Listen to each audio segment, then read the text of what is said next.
सदर मोहतरम की ये ख्वाहिश बेजा तो नहीं कि नर्सिस की जो है वो आला बैनुल-अक़वामी मेयारात के मुताबिक तरबियत की जानी चाहिए। सर मेरा ख्याल है कुछ तरबियत अपने पार्लियामेंटेरियंस की भी कर लेते।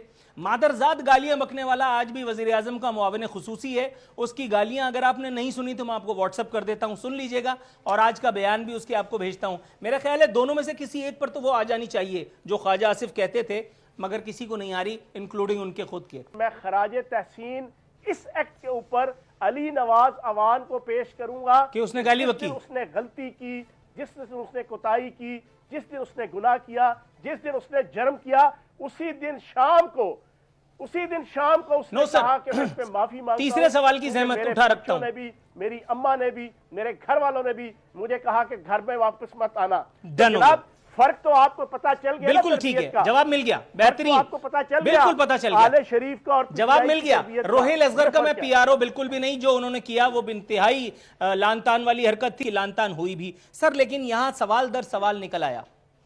आपने फरमाया कि अली नवाज आवान जो हैं उनको उनके घर वालों ने और जो है मजम्मत फरमाई। चलिए, हालांकि ये हरकत तो काबिल मरम्मत थी, लेकिन हम मजम्मत पे इक्तफा कर लेते हैं। पूछना ये था कि इमरान खान साहब हमारे मुल्क के अभी तक तो वजीर आजम है ना, इसका नोटिस जो बाइडन लेगा?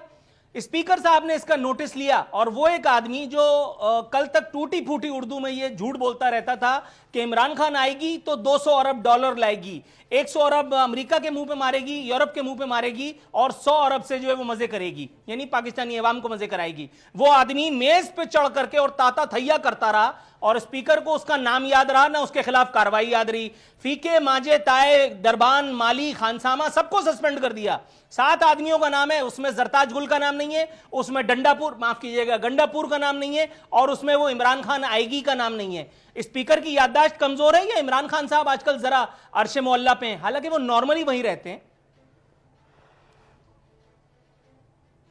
अच्छा, एक तो आपके प्रोग्राम की वसातत से पूरी कौम को एक दफ़ा फिर तज़कीर कर दूं कि ये सारे के सारा फसाद, ये सारी की सारी गुंडागर्दी, ये सारी की सारी बदमाशी अली गौहर बलोच उसकी उन गालियों के ऊपर मबनी नारों की वजह से शुरू हुई, और जो उसने बेगम सफदर अवान और शहबाज शरीफ साहब की ख़ास इंस्ट्रक्शन और ख़ास प्लानिंग के तहत उसने देना शुरू की।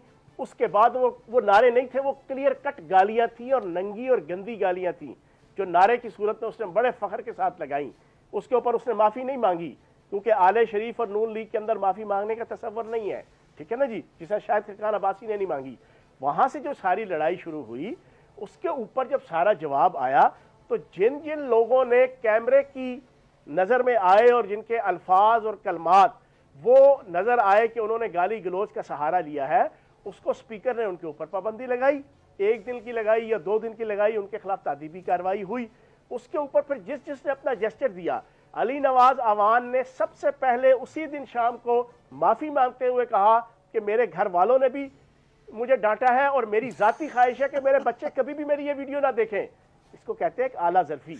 वो तो सवाल खत्म हो गया, हमेशा झुक के मिलते हैं, ये सवाल तो खत्म हो गया था। नूरुल आरफीन साहब, आपने कभी गाली नहीं दी, नहीं, मैं तो आपने कभी गाली नहीं दी। कैसेट निकालने के चक्कर में तो फाइनेंसर नहीं मिला। सवाल का जवाब दें, आपने कभी गाली नहीं दी। भाई मैं तो कह रहा हूँ ना, फाइनेंसर नहीं मिला। मैं तो कह रहा हूँ कभी फाइनेंसर नहीं मिला मुझे, मैं तो ऑडियो कैसेट रिलीज करने वाला था। मैं कब हाजी सनाउल्लाह बन रहा हूँ? मैं तो वाहिद एंकर हूं पाकिस्तान का जिसने आपके एक नफीस लोगों का वो एक छोटा सा नन्ना सा बौना, उसने मुझे जब देनी शुरू की थी तो मैंने 2 से ज़रब करके दे दिया, और उसके बाद मैंने अपना यूट्यूब चैनल आरफीन नामा शुरू किया। मैं तो पाकिस्तान का वाहिद एंकर हूं, टीवी पे बैठ के बोल रहा हूं। मैं कोई मुल्ला थोड़ी हूं, मैं कोई हाजी थोड़ी हूं, लेकिन मैं पार्लियामेंट में थोड़ी खड़ा हूं। मैं थोड़ी पार्लियामेंट को काबा कह रहा हूं, मस्जिद कह रहा हूं। हजरत स्पीकर ने क्यों ख्याल ना किया कि वो जो मेज पे खड़ा हुआ और धिनताक कर रहा था, वो इमरान खान साहब का एक मुंह चढ़ा वजीर, उसके खिलाफ तादीबी कार्रवाई करते? वो मेज मस्जिद में रखी हुई एक मेज पे चढ़ के और नाच रहा था। नहीं,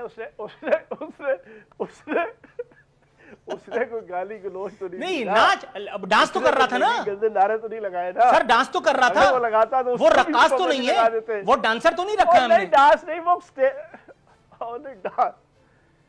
अब नूरुल आरफीन भाई, आज हमारा पंजाब असम्बली का जो इस वक्त सेशन चल रहा है, उसके पहले दिन जनाब हमजा शहबाज साहब की क़यादत में ये सीटियां और ये पीपड़ियां ये लेके सारे अंदर आए हुए थे। सबसे पहले ये लेकर आए। सब्सक्राइब करें और बेल दबाएं ताकि कोई खबर रह न जाए।